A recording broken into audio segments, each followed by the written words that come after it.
Nasza opowieść to opowieść pani Ireny Krzyształowskiej, córki taksówkarza, która razem z rodzicami i rodzeństwem pomagała w ostatnich miesiącach wojny w uratowaniu żydowskiej rodziny przechowywanej na strychu ich niewielkiego domu.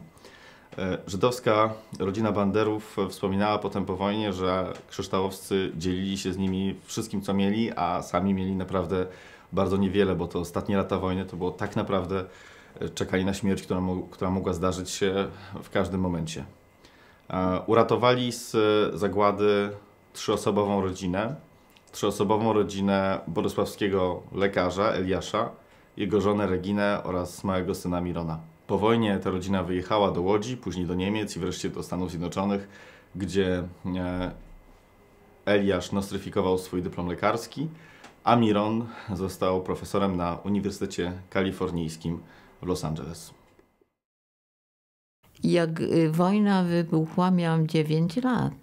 Borysław to było miasto, gdzie żyliśmy. Tam było 3 narodowości. Niemcy wkroczyli do nas 5 czy 6 września. Właściwie to tak ładnie umundurowani, czyściutcy. Były takie spółdzielnie, konsumę nazywali. I matka dała nam tą książeczkę, mnie i bratu, i powiedziała, możecie iść do konsumu i możecie sobie kupić, co tylko chcecie, jakie cukierki. No to było gdzieś 5, 6 i były samoloty wywiadowcze niemieckie.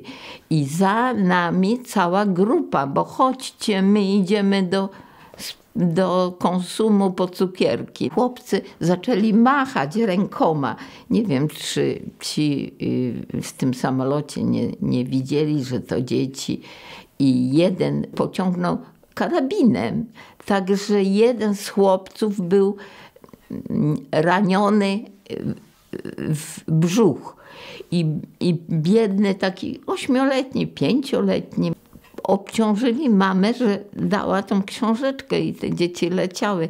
I ten chłopiec zmarł, bo on się czołgał i wołał mamę i zanim jego matka doleciała, to on już nie żył. I to był początek wojny. Ja to pamiętam i pamiętam ten obrazek do dzisiaj. Czy pani rodzina znała rodzinę Banderów?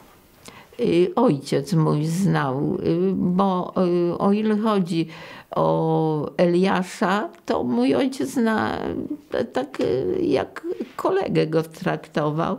Jak już getta były stworzone, to on mieszkał w getcie, natomiast żonę i tego syna takiego małego, miał wtedy 5 lat, 6 lat, 4 lata, Mirona, to lokował gdzieś u rodziny, różnej rodziny polskiej czy ukraińskiej. Mój ojciec postanowił, że wszystko jedno, nie zostawimy ich. W tym czasie getto było likwidowane.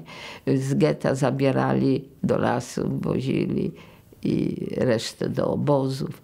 No i w tym czasie właśnie ta tragedia u nas się rozegrała.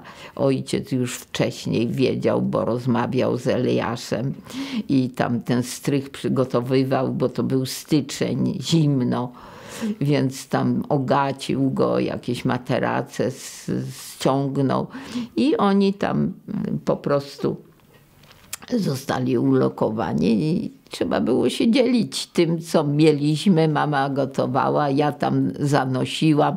Pamiętam, że jednego razu było wszystko dzielone, tak, że jakieś tam, jak to w Polsce pierogi robiło się, nie? Jakieś pierogi z ziemniaków czy z czego, no to było tam 3 pierogi dla tego małego, tam ileś dla niej. No i ja tak niosłam i tak aż mnie niedobrze było, taka głodna byłam i tego jednego pieroga ukradłam, zjadłam. Co by pani chciała mu przekazać, temu kolejnemu pani pokoleniu? Ja często właśnie do takich dzieci, do tych wnuków, do tych prawnuków, prawda, to zawsze tak przyjdę i tak w głowę pocałuję i mówię, kocham ciebie, nie?